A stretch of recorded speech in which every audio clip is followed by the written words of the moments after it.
Bonjour frères, sœurs, amis. J'espère que tu as passé une bonne soirée, une bonne nuit et que tu es réveillé en pleine forme pour attaquer la journée. Aujourd'hui, c'est la matinale du mercredi. Et avant de partager avec toi ce que le Seigneur a mis sur mon cœur, prions. Père éternel, Dieu de grâce, Dieu de bonté, je veux te remercier pour tout ce que tu nous as déjà épargné pendant la nuit et tout ce que tu nous as épargné encore ce matin. Tu nous as accordé le souffle de vie et c'est l'effet de ta grâce, Seigneur. Aujourd'hui, tu m'as donné à partager avec les auditeurs, avec ceux qui vont regarder la vidéo, un message, Seigneur, un message d'encouragement. Alors, Seigneur, je te demande de ne me permettre de rien retrancher, de rien rajouter à tout ce que tu m'as donné à partager avec eux. Et dans tout ce que je ferai, non pas à moi, mais à ton nom seul, soit donné gloire. Je t'ai prié au nom de ton Fils Jésus-Christ et pour ta sainte gloire. Amen. Le titre de mon message est « Garde ta foi activée ». Et pour l'illustrer, je vais vous lire un grand passage qui se trouve dans Luc 8, versets 40 jusqu'à 55. Donc reste avec moi, mon frère, ma soeur. Ça sera un petit peu long, mais ça en vaut la peine. C'est parti. Tout le monde attendait Jésus de l'autre côté du lac. Quand il revient, la foule l'accueillit. À ce moment-là, un homme arrive, il s'appelle Jairus. C'est le chef d'une maison de prière. Il se jette aux pieds de Jésus et lui demande de venir dans sa maison. En effet, sa fille unique, qui a 12 ans, est mourante. Sur la route, Jésus est presque étouffé par la foule. Il y a là une femme qui est malade. Depuis 12 ans, elle perd du sang. Elle a dépensé tout son argent chez les médecins, mais personne n'a pu la guérir. Elle arrive derrière Jésus et elle touche le bord de son vêtement. Aussitôt, son sang s'arrête de couler. Jésus demande « Qui m'a touché ?» Tous répondent « Ce n'est pas nous ». Pierre dit à Jésus « Maître, ce sont les gens autour de toi qui te serrent. » Mais Jésus dit « Non, quelqu'un m'a touché. Oui, j'ai senti qu'une force était sortie de moi. » La femme voit qu'elle ne peut pas rester cachée. Alors, en tremblant, elle vient se jeter aux pieds de Jésus. Devant tout le monde, elle raconte pourquoi elle a touché Jésus et comment elle a été guérie tout de suite. Jésus lui dit « Ta foi t'a sauvée. Va en paix. » Pendant que Jésus dit cela, quelqu'un arrive de chez Jairus, le chef de la maison de prière. Il lui dit « Ta fille est morte. Ne dérange plus le maître. » Jésus l'entend et il dit à Jairus « N'aie pas peur. Crois seulement et ta fille sera sauvée. » Jésus arrive à la maison. Avec lui, il laisse entrer seulement Pierre, Jean et Jacques avec le père et la mère de la petite fille. Tous les gens pleurent et ils sont dans le deuil à cause d'elle. Jésus leur dit « Ne pleurez pas, elle n'est pas morte, elle dort. » Les gens se moquent de lui. En effet, ils savent qu'elle est morte. Mais Jésus prend la main de la petite fille et il l'appelle en disant « Mon enfant, réveille-toi. » Elle revient à la vie et elle se lève tout de suite. Jésus commande de lui donner à manger. Amen. Ça, c'est le passage de Luc 8, verset 40 jusqu'à 55. Lorsqu'on regarde, lorsqu'on analyse cette scène, on voit que c'est d'abord Jairus, le chef d'une maison de prière, je précise, qui implore l'aide de Dieu pour sa fille qui est souffrante. Sa fille de 12 ans qui est souffrante. Et au même moment qu'il implore Dieu, il y a une personne dans la foule, une femme malade depuis 12 ans aussi, qui touchera le vêtement de Jésus et elle sera instantanément guérie. Elle va expliquer qu'avant Jésus, elle avait consulté plusieurs médecins et aucun d'eux n'a su la soigner. Elle a aussi dit que si elle touchait le vêtement de Jésus, elle serait guérie. Jairus, ensuite, va continuer à interpeller Jésus, va interpeller Jésus à nouveau, et de nombreuses personnes chercheront à le distraire. Une personne qui sort de la maison de prière pour annoncer à Jairus que sa fille est morte. Ensuite, quand Jésus va aller chez Jairus, tous les gens pleurent et ils sont dans le deuil à cause d'elle. Jésus leur dit, ne pleurez pas, il les encourage pourtant. Ne pleurez pas, elle n'est pas morte, elle dort. Mais les gens vont se moquer de lui parce qu'ils savent qu'elle est morte. Et finalement, on verra que Jésus ne rentrera dans la chambre de Jairus qu'avec Pierre, Jacques, Jean, Jairus et sa femme pour opérer le miracle. Et la fille de Jairus sera aussi ressuscitée. Alors quand je vois toutes ces informations, le Seigneur m'a permis de voir trois points fondamentaux. Le premier point que je vais voir avec vous, c'est qu'une foi active donne accès au miracle. Une foi activée donne accès au miracle. Regardez bien, la femme était malade depuis 12 ans. Elle avait vu des spécialistes, des médecins, toutes sortes de personnes pour essayer de la soigner. Mais personne n'a réussi.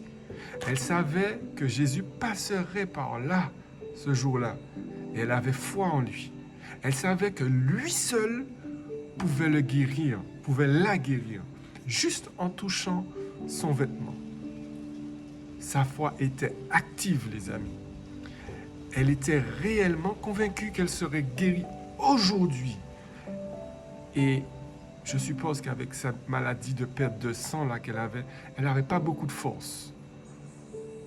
Malgré sa maladie, que je suppose qui l'affaiblissait, elle est passée entre les gens de la foule jusqu'à réussir à atteindre Jésus et toucher son vêtement. Et en touchant son vêtement, elle fut guérie instantanément.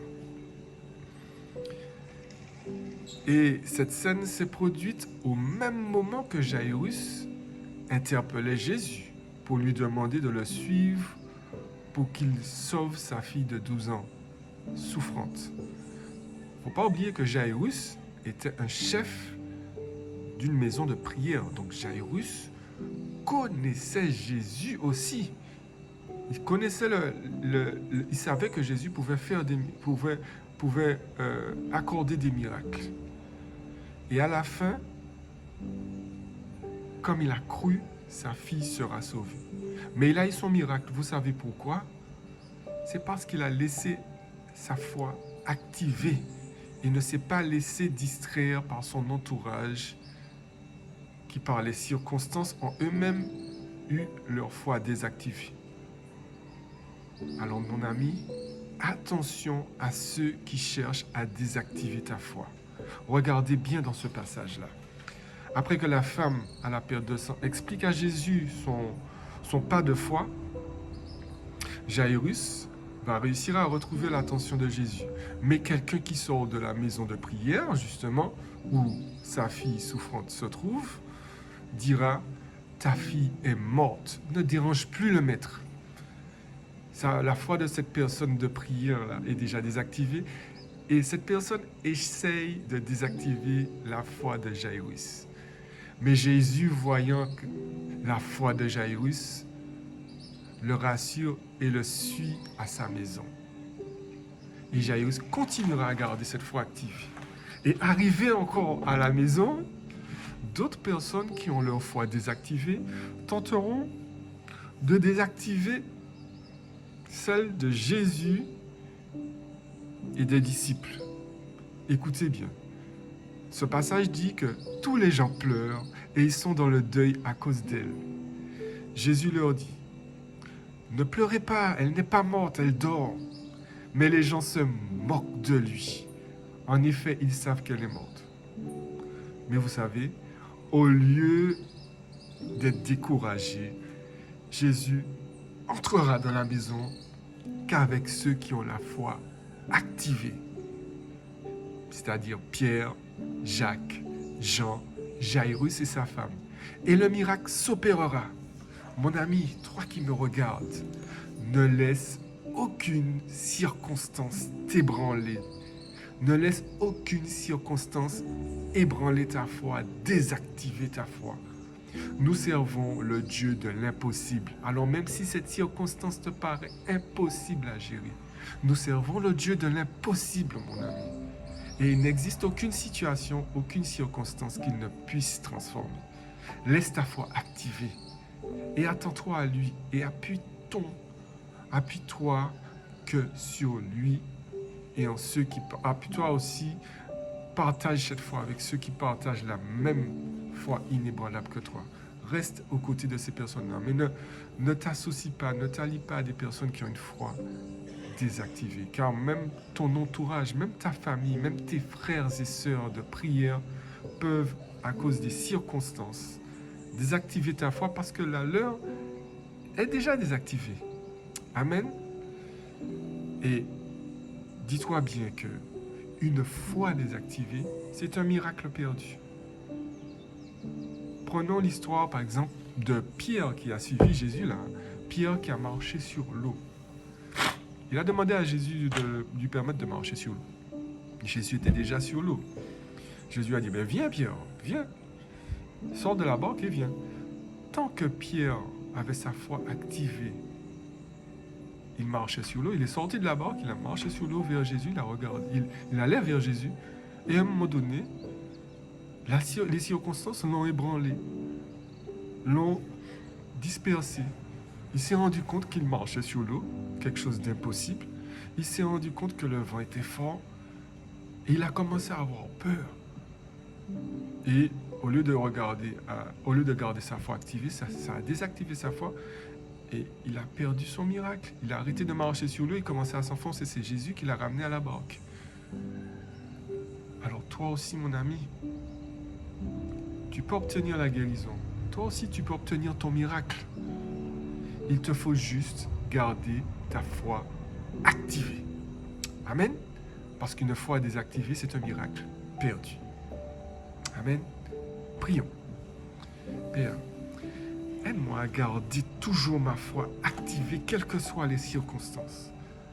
Apprends-moi aussi à m'éloigner de tous ceux qui voudraient désactiver ma foi. Au nom de ton Fils Jésus-Christ que je t'ai prié. Amen. Toi qui me regardes, si tu fréquentes déjà une assemblée, que tu connais déjà Jésus, que tu connais déjà Dieu, je suis très content pour toi. Persévère dans ta foi. Continue à cheminer avec Dieu. Si tu ne fréquentes pas d'assemblée, le Nazaréen du monde vanté te recevra à bras grands ouverts. Tu seras le bienvenu. Et si toi qui as entendu ce message, tu veux donner ta vie au Seigneur, ben c'est le moment. Après cette vidéo, tu auras une prière de repentance. Fais-la. Fais-la de cœur sincère. Et après, tu deviendras un enfant de Dieu. Tu auras aussi le numéro des pasteurs avec qui tu pourras discuter. Tu pourras leur poser toutes les questions que tu souhaites. Et tu seras un enfant de Dieu. Tu pourras continuer à cheminer avec Dieu. Sur ces paroles, je te dis, mon frère, ma soeur, bonne journée et garde ta foi activée. Allez, bye bye.